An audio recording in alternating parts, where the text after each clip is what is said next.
Ahora puedes tener en tu dispositivo móvil la señal de TV USAC, la televisión alternativa. Ingresa a Play Store y descarga la aplicación Guateplay. Allí encontrarás el logotipo de TV USAC y con un solo clic ingresas para conectarte y disfrutar de nuestra programación, noticias, entrevistas, programas culturales y educativos, transmisiones en vivo y mucho más.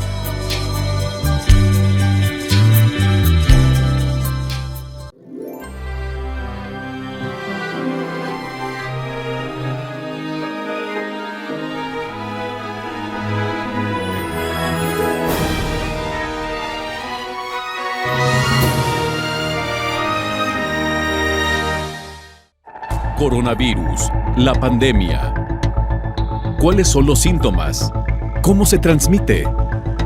¿Qué puedo hacer para protegerme y prevenir la propagación de la enfermedad? Nuevo padecimiento que ha encendido las alarmas de los sistemas de salud. Coronavirus, la pandemia.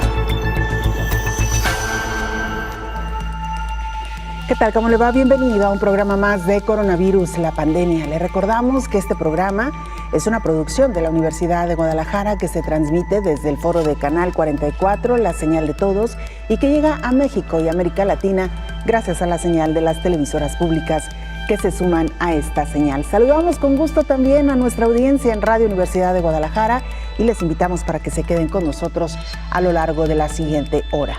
Hoy dedicaremos este espacio a hablar sobre la aparición de las nuevas variantes del SARS-CoV-2, este nuevo coronavirus que conocíamos apenas el año pasado y que, más bien el antepasado, y que a lo largo de todo este tiempo y con base a la extensión de la pandemia hemos conocido también las variantes. Especialistas advierten que las enfermedades que generan problemas en los adultos mayores tienen que seguirse con mayor cuidado ante la aparición de las nuevas cepas. 8 de cada 10 defunciones estuvieron asociadas al síntoma de dificultad para respirar. Hoy les explicaremos en qué consiste. 60 países reportaron casos de la nueva variante del Reino Unido, esta cepa que se detectó precisamente en Europa. Esto y mucho más a lo largo de la siguiente hora. Si le parece, vamos a escuchar a nuestra compañera Elizabeth Ortiz para que nos presente la información que le da marco, que le da contexto a este programa. Hay quienes han confundido al COVID-19 con una gripe hasta que el síntoma que distingue al virus SARS-CoV-2 aparece: la dificultad para respirar. Al no acudir a tiempo, su salud empeora y hasta han perdido la vida. El estudio realizado por los Centros de Prevención de Control de Enfermedades en Estados Unidos, publicado en la revista JAMA, señala que 59% de la transmisión de esta enfermedad proviene de personas asintomáticas. El 35% son personas presintomáticas y 24% de quienes nunca desarrollaron síntomas. Y aunque prevalece la idea de que los jóvenes son los menos afectados, un estudio realizado por el Banco Interamericano de Desarrollo indica que en los grupos de edad de personas más jóvenes, la mortalidad por COVID-19 es la más alta en países en desarrollo respecto a los países de altos ingresos. El análisis apunta que de los 5 países en desarrollo con más muertes a causa del SARS-CoV-2, 4 están en América Latina. El análisis incluye el ejemplo de Colombia, donde por cada 100 muertes por COVID, 30 corresponden a personas menores de 60 años, pero en Estados Unidos solamente son 12. Cursar con la COVID-19 para algunos significa nunca olvidarse de ella por los efectos de largo plazo. Entre las complicaciones graves están las cardiovasculares, inflamación del músculo cardíaco, las respiratorias, anomalías en la función pulmonar, renales, lesión renal aguda, dermatológicas, sarpullido y pérdida del cabello, neurológicas, problemas con el gusto y el olfato, problemas para dormir y dificultad para concentrarse, así como problemas de memoria, y psiquiátricas, depresión, ansiedad y cambios de humor, informó Elizabeth Ortiz. Elizabeth, vamos ahora a la sede de la Organización Mundial de la Salud en Ginebra, Suiza. Nuestro compañero Antonio Broto, corresponsal de la agencia EFE, nos presenta el reporte más reciente de la Organización Mundial de la Salud. Antonio, te escuchamos. Adelante con la información. Buenos días a todo el auditorio de Canal 44. Ambiente de optimismo hoy en la Organización Mundial de la Salud después de que el nuevo presidente estadounidense, Joe Biden, anunciara que su país cancelará el proceso de salida del organismo que había iniciado su antecesor, Donald Trump. La vuelta de Estados Unidos a la OMS fue una de las primeras directivas presidenciales firmadas por Biden a su llegada al despacho oval y fue anunciada tanto al secretario general de las Naciones Unidas, Antonio Guterres, como al director general de la misma OMS, Tedros Adhanom Ghebreyesus. Tedros señaló que esta vuelta de Estados Unidos es un gran día para la Organización Mundial de la Salud y para la salud mundial. El experto etíope añadió que con una mayor colaboración estadounidense, el mundo va a poder estar mejor equipado en la lucha contra la pandemia. La reconciliación de Washington con la OMS está empezando ya a tener efectos concretos. En la sesión que el Comité Ejecutivo de la organización está teniendo esta semana, el científico estadounidense Anthony Fauci, representante de la nueva administración de Joe Biden, anunció hoy que Estados Unidos se suma por fin a COVAX, la plataforma creada por la Organización Mundial de la Salud para repartir vacunas contra la COVID en los países con menos recursos para adquirirlas. El experto señaló ante la comisión de la OMS que Estados Unidos continuará con sus obligaciones financieras ante la organización y con la colaboración técnica a todos los niveles para contribuir a la lucha internacional contra la pandemia. Las buenas noticias procedentes de Estados Unidos suponen un soplo de aire fresco, en un momento en el que las cifras de la pandemia siguen siendo muy altas y algunos países ya viven una tercera ola de contagios. Según las cifras de la OMS, los casos acumulados de la pandemia rozan ya los 95 millones, mientras que los fallecidos ascienden a 2,05 millones. Reportó desde Ginebra Antonio Broto para el programa Coronavirus, la pandemia. Muchas gracias, Antonio, por esta información. Nuestro compañero corresponsal de la agencia EFE, destacamentado precisamente allá en Ginebra, Suiza. Saludamos en esta mesa, como todos los días y con el gusto de siempre, al infectólogo Héctor Raúl Pérez Gómez. Doctor, bienvenido. ¿Qué tal, Belén? ¿Qué tal? ¿Cómo estás? Buen día. Todo bien hasta ahora, doctor. Muchas gracias. Quisiera, antes de entrar de lleno al tema, doctor, que hoy nos ocupa, hablar un poquito sobre este informe que nos presenta Antonio Broto. El día, de festejo para la Organización Mundial de la Salud, una vez que el doctor Anthony Fauci, quien es el médico encargado del manejo de la pandemia en Estados Unidos, ha anunciado que regresa Estados Unidos a la Organización Mundial de la Salud. Un tema que aquí abordamos en varias ocasiones, doctor, cuando el expresidente Donald Trump habló de separarse de este organismo y también del apoyo que estarán entregando ahora, a partir de ahora, con esta nueva administración, al acuerdo de COVAX, doctor. Pues creo que es una muy buena noticia, Belén.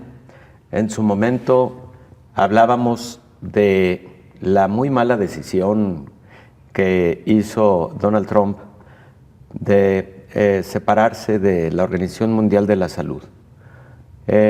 Una organización nacida muy poco después de la instalación de la Organización de las Naciones Unidas en 1945 y que ha hecho los mejores esfuerzos por contener epidemias, endemias, pandemias, entre otras de las muchas actividades de la Organización Mundial de la Salud.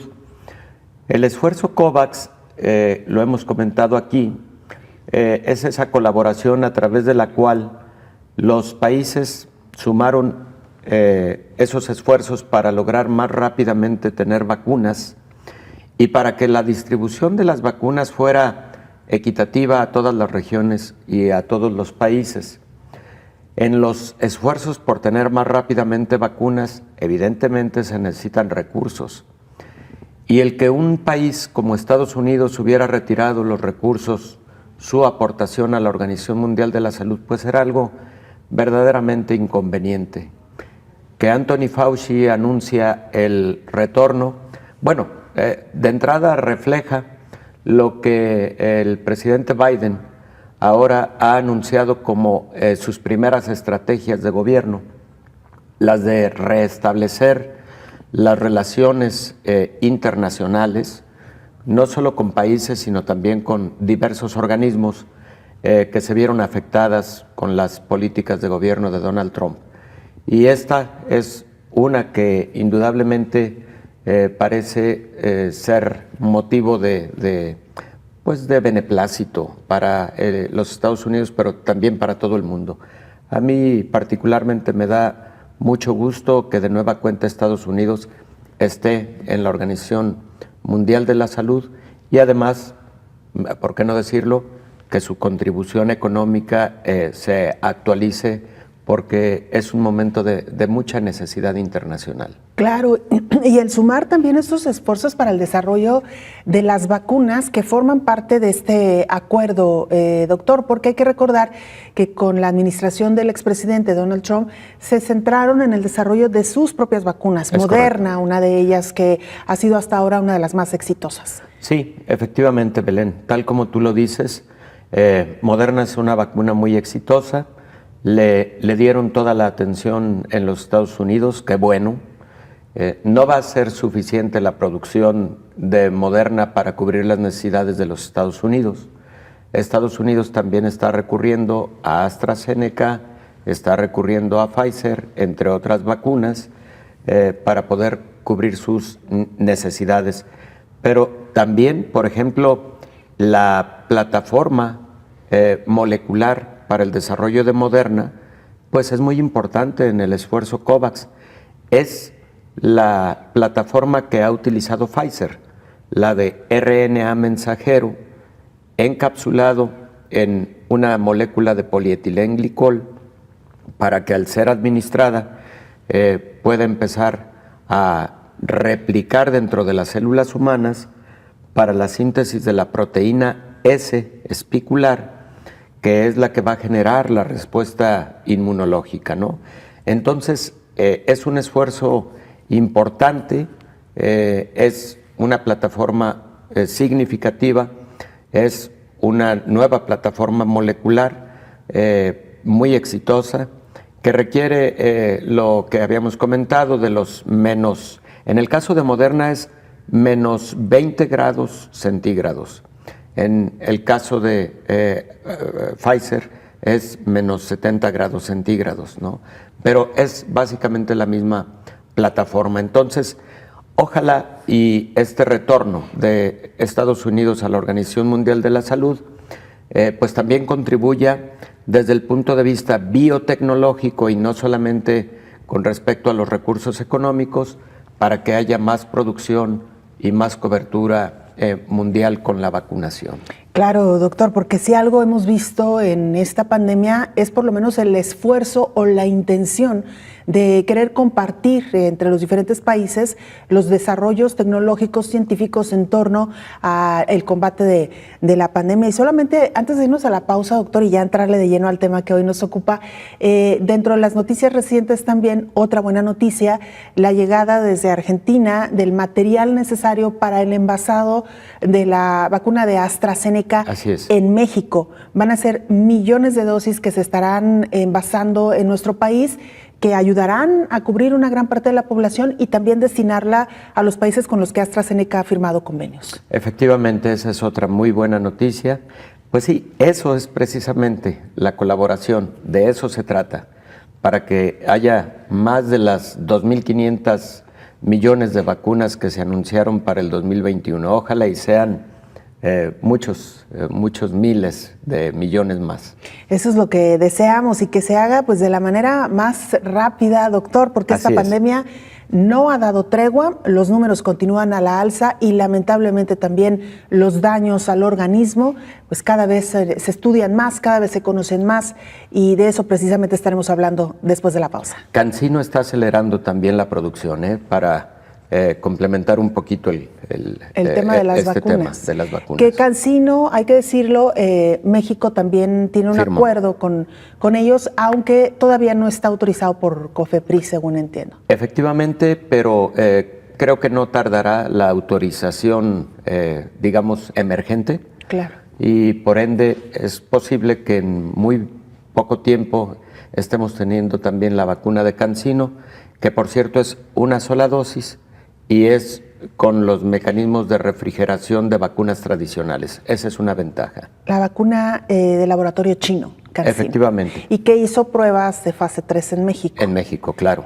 Muy bien, doctor. Vamos a la pausa, regresamos con mucha más información, @Canal 44 TV en Twitter y Facebook. Nos puede mandar mensajes también a través de WhatsApp en el 33 22 42 06 90. Regresamos.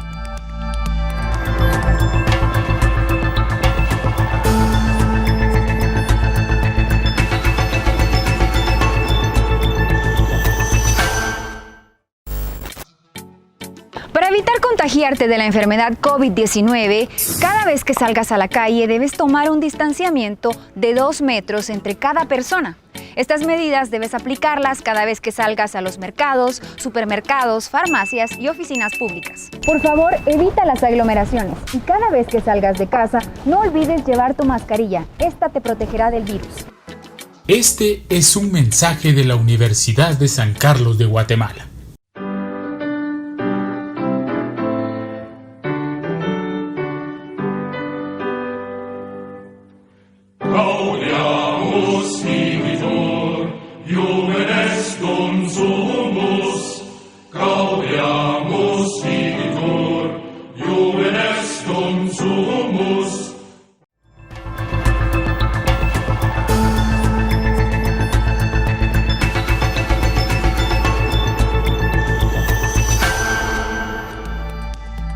Regresamos a este programa especial de coronavirus, la pandemia. Doctor Héctor Raúl Pérez Gómez, infectólogo.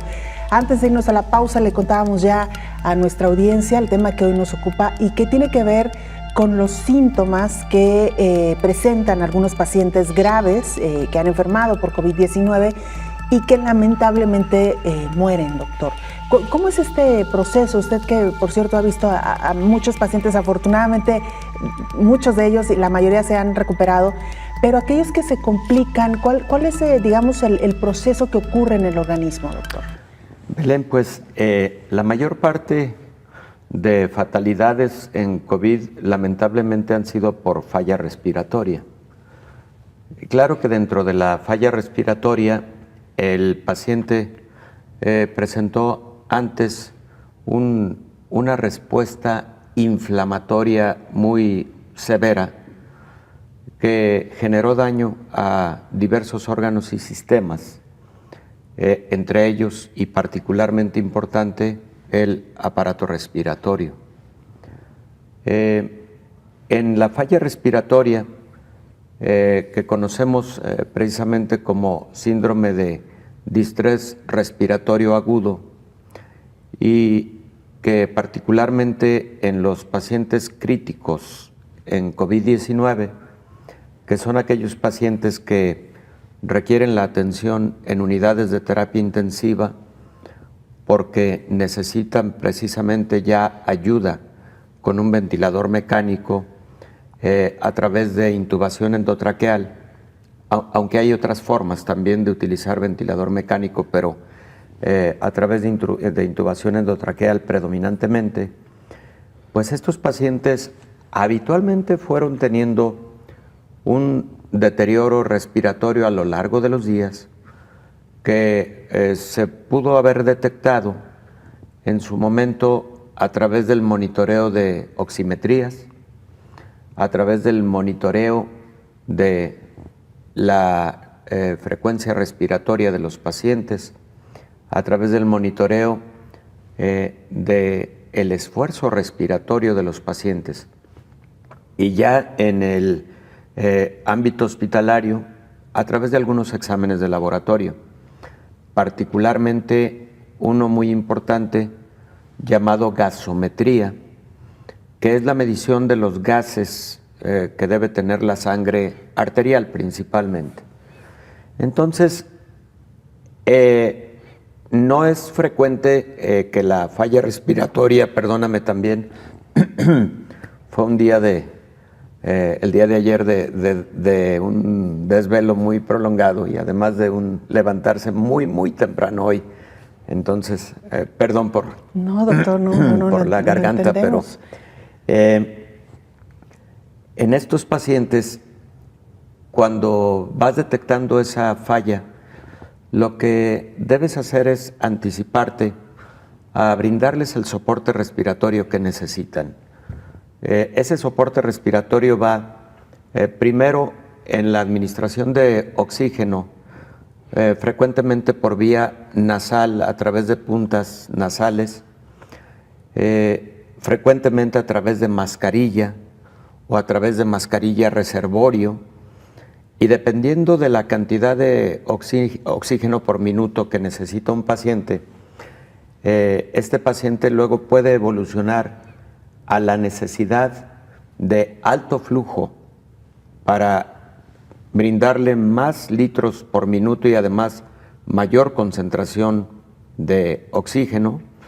Hay pacientes a quienes incluso se les da más de 50 litros por minuto a través de alto flujo, con 100% de concentración de oxígeno.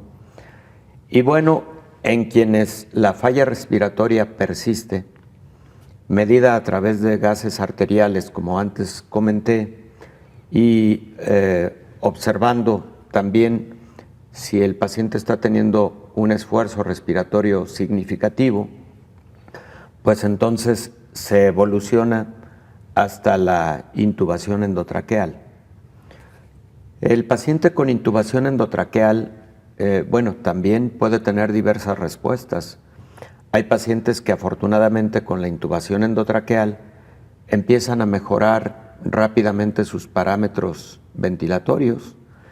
Hay pacientes que lamentablemente aún con el soporte mecánico no mejoran sus parámetros ventilatorios y bueno, son los pacientes con mayor riesgo de mortalidad. Pero además, los pacientes con COVID, Belén, grave, crítico, pueden tener otras manifestaciones y complicaciones. Por ejemplo, pueden tener lo que llamamos en el ámbito médico estado de choque, es decir, una baja de los parámetros cardiovasculares, particularmente de la presión arterial, que requiere soporte con medicamentos para mejorar dicha presión arterial, conocidas como aminas vasoactivas. Y muchos pacientes logran responder a estas aminas vasoactivas. Algunos otros lamentablemente pueden tener choque persistente a pesar de estos medicamentos, a lo cual llamamos choque refractario. Y ese estado de choque refractario puede llevar a daño en diversos órganos y sistemas, incluidos los riñones. Los pacientes con COVID crítico frecuentemente pueden tener insuficiencia renal aguda por motivo del estado de choque prolongado que no mejoró con aminas vasoactivas. Y también, Belén, el estado de hipoxemia severa, o sea, la baja de concentración de oxígeno en la sangre que puede persistir durante periodos largos de tiempo, puede llevar a daños cerebrales. Y entonces los pacientes que estuvieron con hipoxemias muy profundas durante periodos largos de tiempo pueden tener convulsiones, pueden tener estado de inconsciencia y de hecho algunos de ellos, si tienen recuperación, pueden tener alguna secuela neurológica. Pero entonces, síntomas graves que pueden llevar a la fatalidad son en general los que acabo de comentar y habitualmente son la suma de varios de ellos, no necesariamente un solo grupo de sintomatología.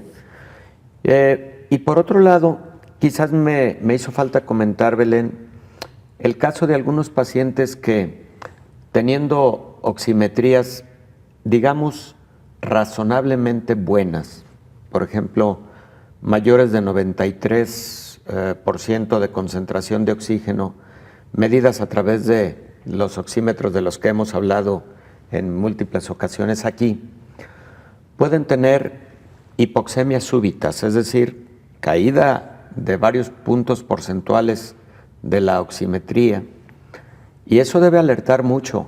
Lo hago enfáticamente, lo digo enfáticamente, porque hay muchas personas que están monitoreándose en casa, y alguna vez hemos comentado aquí de que una persona que viene teniendo oximetrías, digamos que estables por arriba de 93%, y súbitamente se encuentran con que cayó 3 o 4 puntos porcentuales su oximetría, ese es un signo de alerta que aunque no estén advirtiendo que tienen dificultad respiratoria importante, deben acudir inmediatamente.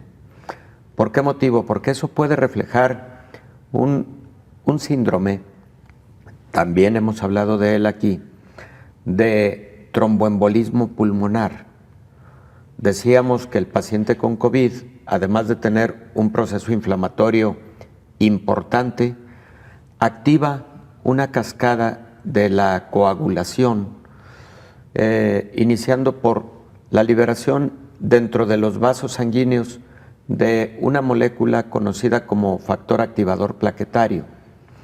Y ese factor activador genera que en cascada aparezcan una serie de eventos fisiopatológicos que generan trombos, pequeños trombos, en el pulmón, en el corazón, en los riñones, en diversos vasos sanguíneos.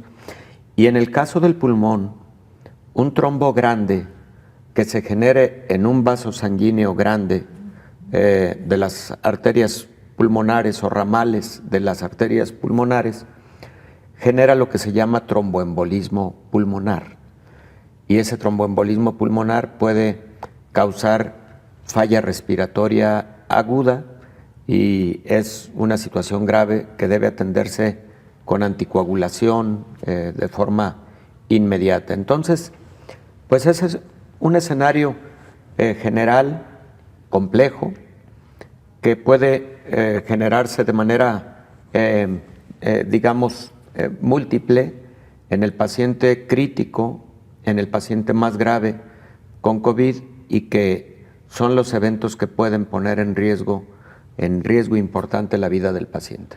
Claro, doctor, algo que nos ha enseñado también esta pandemia o esta enfermedad, y que creo que pocas enfermedades como ellas, ya no lo dirá usted que es el experto, pero nos ha demostrado la importancia de la oxigenación en el cuerpo, doctor. Sí. Y la importancia de los pulmones en el organismo. Claro. ¿Cómo es a partir de este órgano que el resto de los órganos pueden funcionar y subsistir de manera correcta? Es decir, Sí. un cerebro bien oxigenado funciona bien, un corazón bien oxigenado funciona bien. Así es.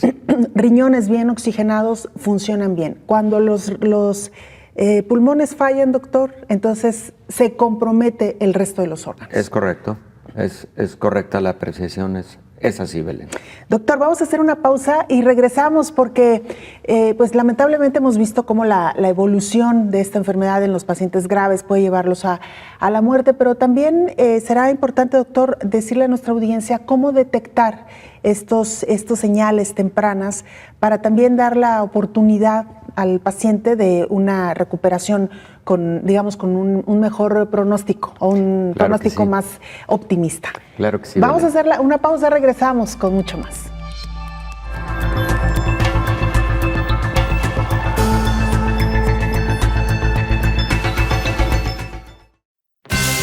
Todos los seres humanos nacemos libres e iguales en dignidad y derechos. Los derechos humanos son complementarios, interdependientes, universales e indivisibles. Conozcamos y respetemos los derechos humanos.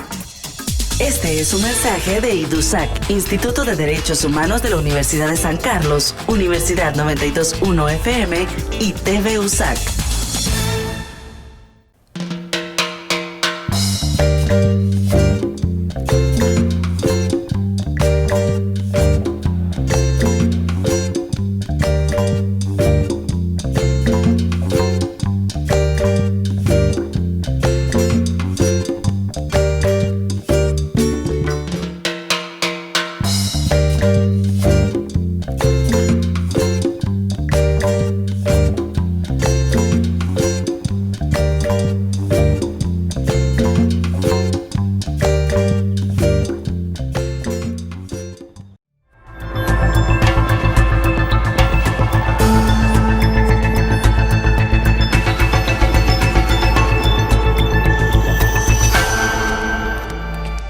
Ante la aparición de la nueva variante de coronavirus, especialistas advierten de las enfermedades que generan problemas en los adultos mayores.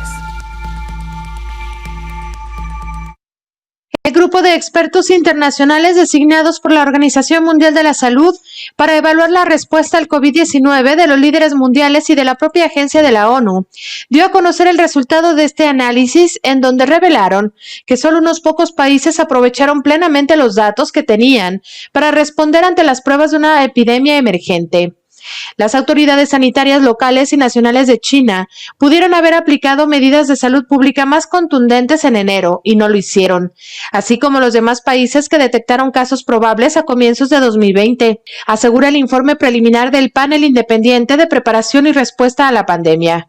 Los expertos agregaron que es real que la cantidad de infecciones en el primer periodo de la epidemia en todos los países fue superior al que se informó. Según el documento, existen pruebas procedentes de Wuhan de que gracias a la secuenciación local, comercial y de última generación, llevada a cabo a finales de diciembre de 2019, se obtuvieron los primeros indicios de un nuevo virus responsable de los casos de neumonía de origen desconocido observados clínicamente. El panel dijo que no está claro por qué el Comité de Emergencias convocado por la OMS en virtud del Reglamento Sanitario Internacional no se reunió sino hasta el 22 de enero, ni tampoco está claro por qué no pudo ponerse de acuerdo sobre la declaración de una emergencia de salud pública de importancia internacional en su primera reunión.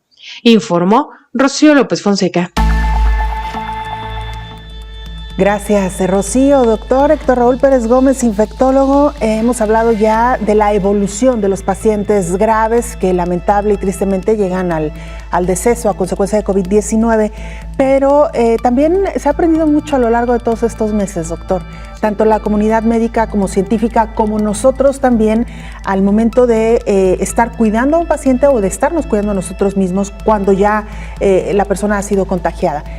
¿Qué signos, qué señales pueden ayudar a que el paciente no llegue tan grave y que le dé mayor posibilidad a un médico de curarlo, doctor? Fíjate, Belén, que uno de los más importantes ha sido el enseñar a la población que tiene la enfermedad, quien ha sido diagnosticado, a que aprenda a monitorearse.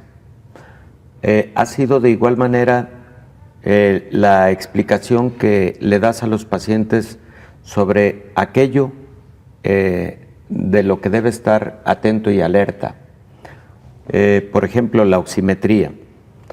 Hemos platicado aquí que incluso pacientes con pocos o sin síntomas respiratorios, pero que tienen diagnóstico de COVID, deben monitorear la oximetría porque llega a ocurrir lo que conocemos como hipoxemia asintomática o subclínica. Y el paciente puede, en general, no tener muchos síntomas respiratorios y cuidado, ya tener oximetrías por debajo de 90. Eso ha permitido que un paciente de esas características acuda rápido y entonces pueda tener una intervención terapéutica oportuna de parte del personal de la salud. La misma situación respecto de algunos signos vitales que se pueden medir en casa, la presión arterial, la propia frecuencia respiratoria.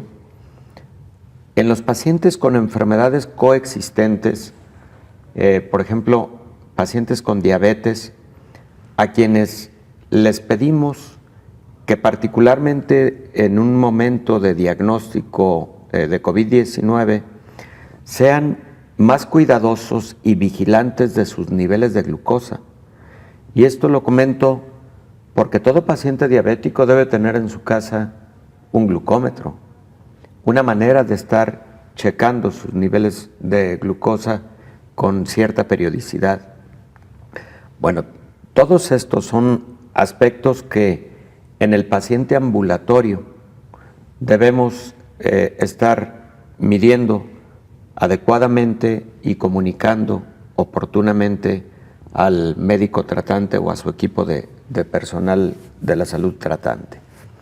Luego, ya si un paciente tiene criterios de hospitalización, pues precisamente todo lo que antes comentábamos y que podemos identificarlo tanto clínicamente como con estudios de imagen, como con exámenes de laboratorio, se va midiendo con periodicidad para identificar a tiempo, por ejemplo, al paciente que está desarrollando este síndrome inmunotrombótico, por ejemplo, y a ese paciente posiblemente meterlo a un esquema de anticoagulación, o al paciente que está teniendo mayor requerimiento de oxígeno y que ese requerimiento de oxígeno necesita de un equipo conocido como BiPAP que permite no solamente administrar más oxígeno, sino hacerlo con un poco mayor presión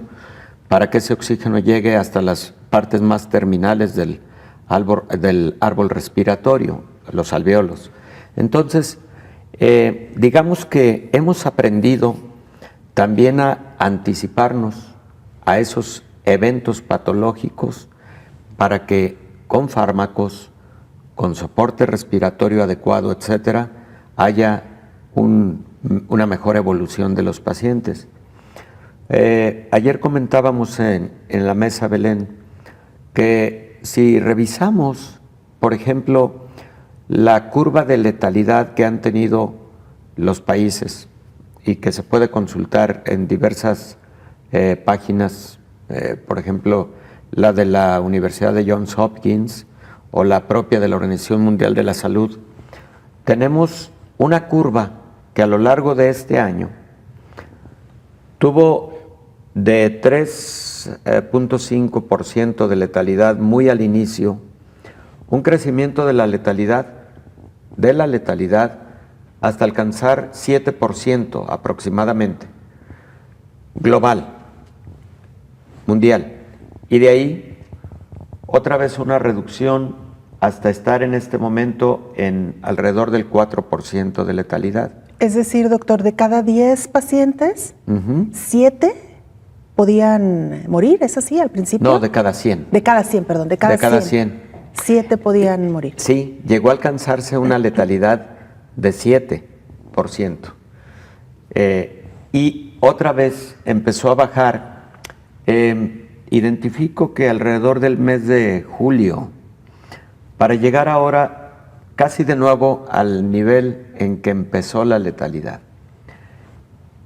Probablemente todo lo que estamos platicando de la identificación oportuna de estas complicaciones que puede presentar el paciente con COVID y que llevó a la definición de protocolos terapéuticos, es lo que ha llevado de nueva cuenta a una reducción de la letalidad.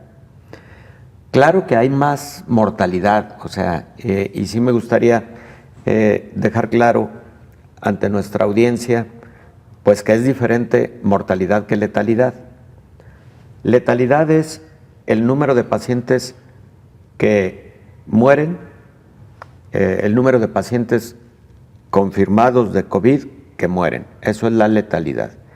Y la mortalidad es el número de personas que mueren por cierta enfermedad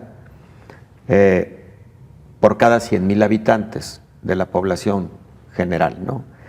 Entonces, la letalidad, ¿qué es lo que identifica? Identifica pues la virulencia del patógeno, la gravedad de la enfermedad e identifica también la calidad de la atención. La letalidad es un indicador de todos esos aspectos. La letalidad, por ejemplo, en ébola es del 50%, 5 de cada 10 se mueren. Un virus muy letal. La letalidad en rabia es del 97%. 97 de cada 100 se mueren que padecen rabia humana. Bueno, la letalidad entonces está en este momento de regreso más o menos a un promedio de 4% mundial, con diferencias por países, ¿eh? Okay. Entonces, es posible que todo lo que acabamos de hablar tenga relación con esa reducción de la letalidad. En los equipos médicos se van anticipando a lo que el paciente va presentando para poder actuar de forma inmediata. Entonces, ha mejorado la calidad de atención en los pacientes con COVID. Claro, doctor, porque hemos aprendido precisamente eso, a detectar algunos señales que usted ya claramente nos ha explicado para poder acudir con la mayor oportunidad al hospital en caso de que así se requiera. Los médicos que han aprendido también a ver de manera más puntual a sus pacientes con base en la experiencia.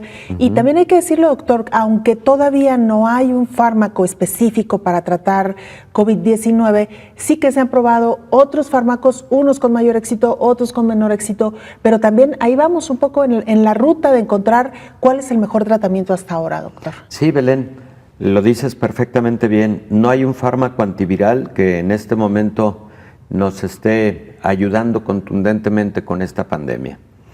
Pero sí, al no haberlo, sí es una serie de estrategias que en su conjunto han venido ayudando a que menos pacientes mueran por COVID, menos pacientes críticos mueran por COVID. El otro punto, Belén, es que si bien no hay un fármaco antiviral, pero como sabemos que lo que pone grave a un paciente con COVID es la respuesta inflamatoria agresiva del organismo en contra de este patógeno, lo que ha ayudado a reducir la letalidad es precisamente los fármacos que modulan esta respuesta inflamatoria, y uno de ellos ha sido dexametasona o los corticosteroides, que actúan como antiinflamatorios potentes en estos pacientes que van empezando a tener hiperinflamación en COVID-19. Metilprednisolona, otro corticoide que utilizamos frecuentemente y que es intravenoso en el ámbito hospitalario. Y también, Belén, anticoagulación, las estrategias de anticoagulación. Creo que han sido, digamos, los puntos de intervención terapéutica, así como más contundentes en el paciente grave por COVID. En su momento, por ejemplo, hablábamos de un potente inhibidor de una serie de moléculas, sobre todo la interleucina 6, que es una citocina inflamatoria o proinflamatoria que participa mucho en esta inflamación del paciente con COVID. Pero ya están surgiendo nuevos fármacos y algunos ya conocidos que también inhiben a citocinas proinflamatorias y que estoy seguro que van a aportar mucho en el adecuado manejo del paciente con COVID que se está comportando de una manera grave, con mucha inflamación corporal. Y la inflamación corporal tú la puedes identificar clínicamente, pero también la puedes identificar con exámenes de laboratorio. Por ejemplo, el paciente que tiene mucha fiebre con COVID, que tiene mucha taquicardia, el paciente que además de tener alguna reducción importante de la oximetría, pero que tiene exámenes de laboratorio que muestran que sus leucocitos o glóbulos blancos están muy altos, que sus niveles de ferritina están muy altos, de proteína C reactiva están muy altos, de interleucina 6, que todo esto lo puedes medir en la sangre del paciente, están muy altos. Son pacientes en donde evidentemente hay que actuar sobre el proceso inflamatorio. Y además los pacientes que tienen un grupo de productos de degradación de la fibrina, conocidos como dímeros D, muy altos, ese paciente es posible que esté teniendo un síndrome inmunotrombótico. En él hay que actuar con anticoagulación, por ejemplo. Entonces, podemos irnos anticipando un poco a lo que el paciente va presentando o identificando tempranamente lo que el paciente está teniendo. En medio de todo, doctor, buenas noticias, porque conforme pasa el tiempo, se aprende más, se conoce más y en esa medida también se puede combatir mejor la enfermedad. Doctor, como siempre, muchas gracias. Gracias, Belén, con todo gusto. Gracias, doctor. Es el infectólogo Héctor Raúl Pérez Gómez. Nosotros vamos a hacer una pausa, regresamos, tenemos más información.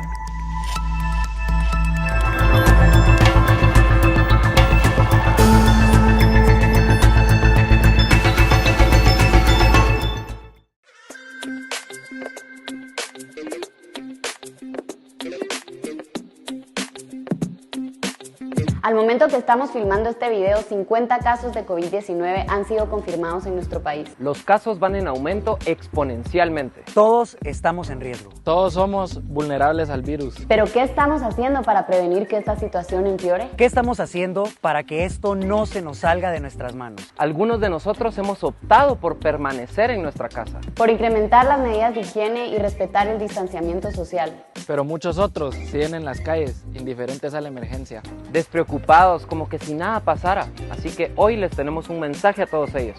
Todos tenemos un rol importante en la lucha contra el COVID-19. Todos podemos ayudar a frenar la propagación de este virus tan contagioso.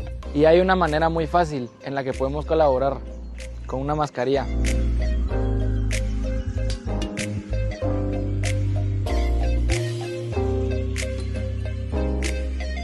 Existen estudios que confirman que usar una mascarilla representa una primera barrera física contra el virus.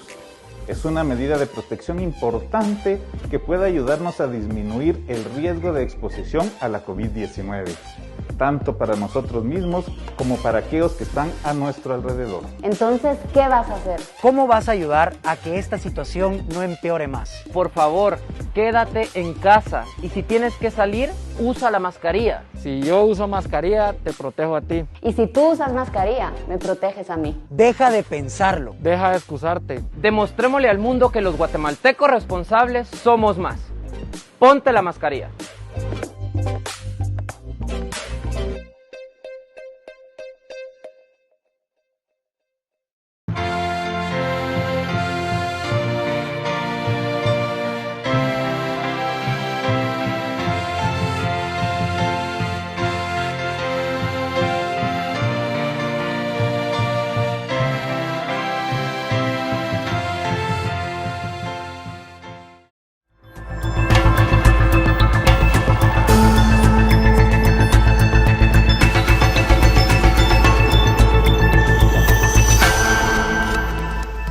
Se lo adelantábamos ya al inicio de este programa. Estados Unidos se sumará hoy a la plataforma COVAX creada por la Organización Mundial de la Salud para garantizar un reparto equitativo de las vacunas contra COVID-19 en todo el mundo. Así lo anunció la delegación estadounidense ante la Comisión Ejecutiva del organismo.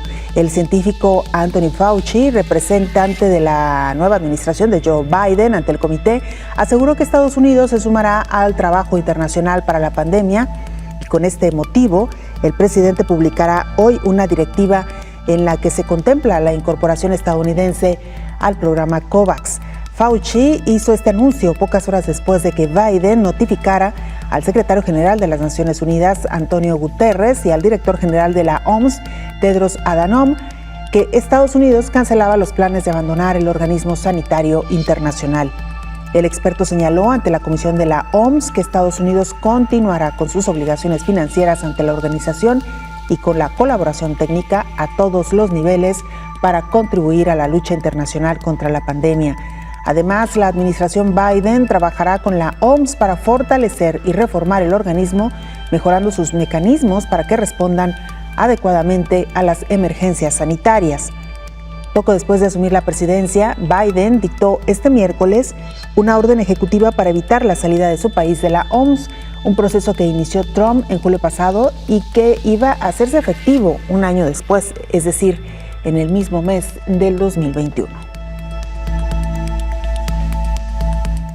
El tema que hoy nos ocupa tiene que ver la evolución de los pacientes graves que finalmente mueren. Y mire, dentro de lo que se ha podido constatar es que 8 de cada 10 defunciones estuvieron asociadas al síntoma de dificultad para respirar.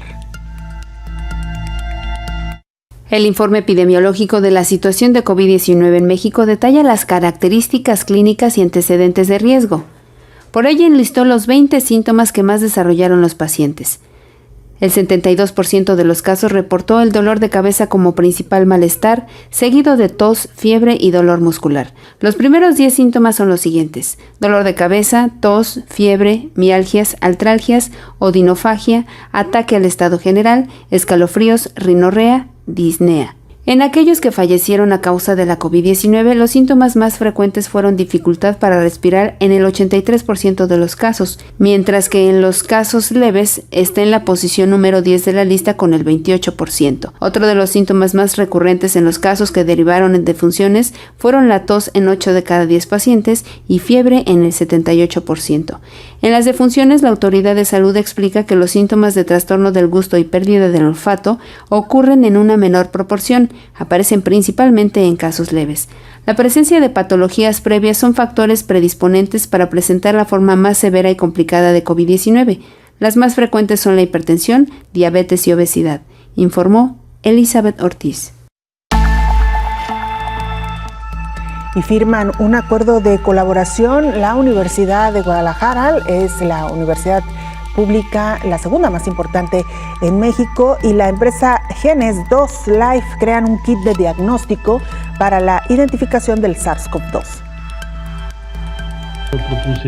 La Universidad de Guadalajara y la empresa mexicana Genes 2 Life, dedicada a la creación de insumos enfocados al diagnóstico por biología molecular, firmaron un acuerdo de colaboración en materia de proyectos científicos. Con este convenio, investigadores y científicos de la máxima casa de estudios diseñaron un kit de diagnóstico llamado COVID-19Q Kit Duplex para la identificación y semicuantificación del genoma SARS-CoV-2, que con una alta sensibilidad permitió bajar sus costos de producción, optimizando los genes que se utilizan para la detección del virus, además de volver más sensible la detección del gel control, que permite verificar que la muestra fue tomada de forma correcta, volviendo al diagnóstico más eficaz. El rector general de la Universidad de Guadalajara, Ricardo Villanueva, recordó que se cuenta con más de 1,200 investigadores miembros del Sistema Nacional de Investigadores. Este tipo de convenios favorecerá la producción de sistemas de diagnóstico molecular, sobre todo enfocados en enfermedades emergentes y reemergentes, como el caso de la COVID, uniendo diferentes componentes de la investigación científica, la innovación y costos accesibles para la población, poniendo la ciencia al servicio de la sociedad.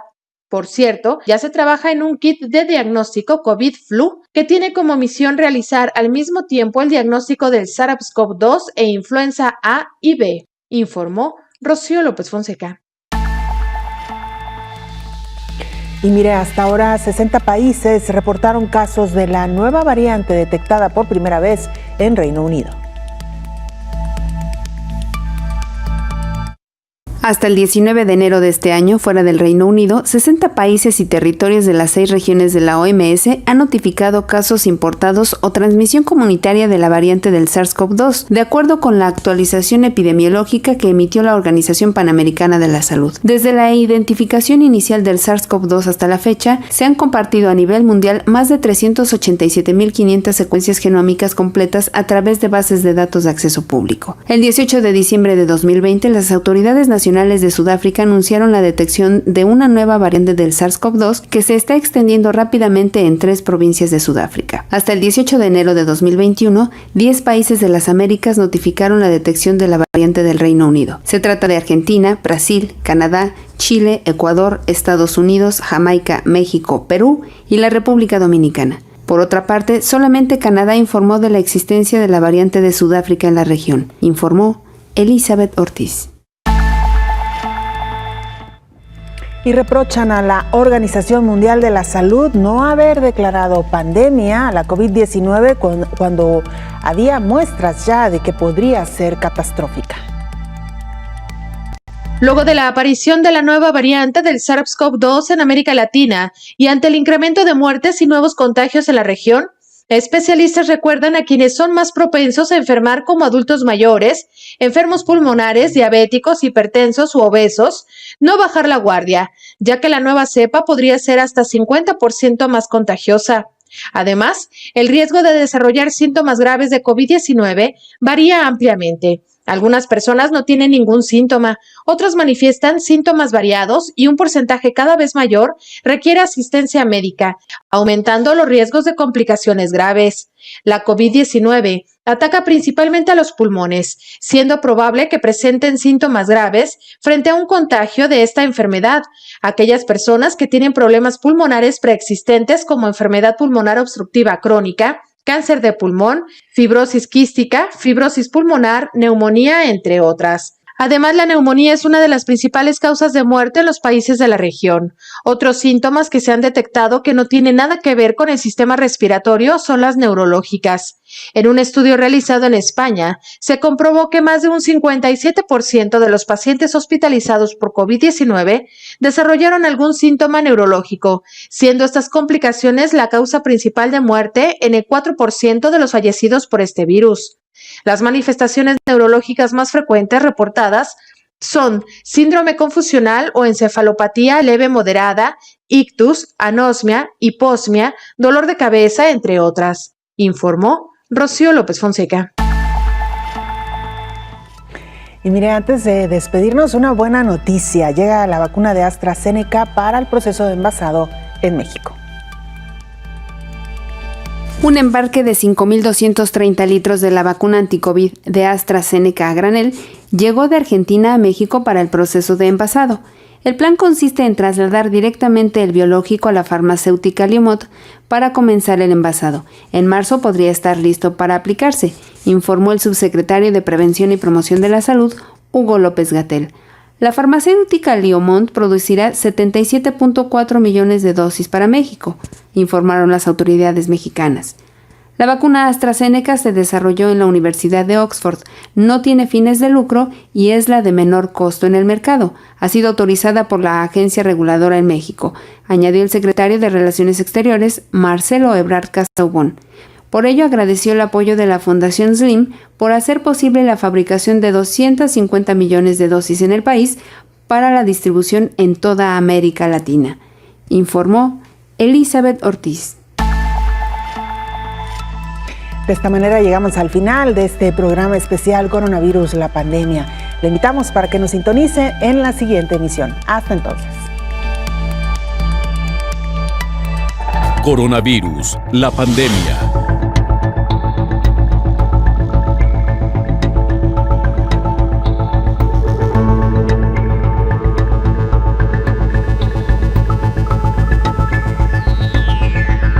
Coronavirus, la pandemia. De pronto, el mundo se detuvo. El reloj dejó de girar. Las ciudades guardaron silencio y no supimos qué hacer. ¿El mundo volverá a ser el mismo? ¿Es esta la pregunta correcta? Debemos detenernos, cerrar los ojos y respirar. Este es un llamado a la reflexión. Estábamos tan ocupados en nuestros problemas que nos olvidamos del planeta sobre el que estamos parados. Habituados a nuestra comodidad, olvidamos que todo lo que tomamos de la naturaleza tiene un precio por el que debemos pagar. Quizás las preguntas que deberíamos hacernos ahora son: ¿cuándo fue la última vez que nos detuvimos? ¿Qué podemos hacer para respetar nuestro único hogar? ¿Hace cuánto no miramos las estrellas? ¿Hemos admirado la vida, los árboles y las plantas? Este es un mensaje de la naturaleza, una oportunidad que tenemos para apreciar lo que damos por sentado. Nuestro planeta nos recuerda que estamos aquí para colaborar con él. Somos sus invitados y ha llegado el momento de mostrar agradecimiento. Ahora nos queda volver a aprender, reinterpretar qué es lo más importante, escucharnos a nosotros mismos y valorar las cosas que habíamos olvidado. Sobreviviremos, tal como la humanidad lo ha hecho antes. Esto quedará atrás y lograremos salir adelante. Pero con una diferencia fundamental.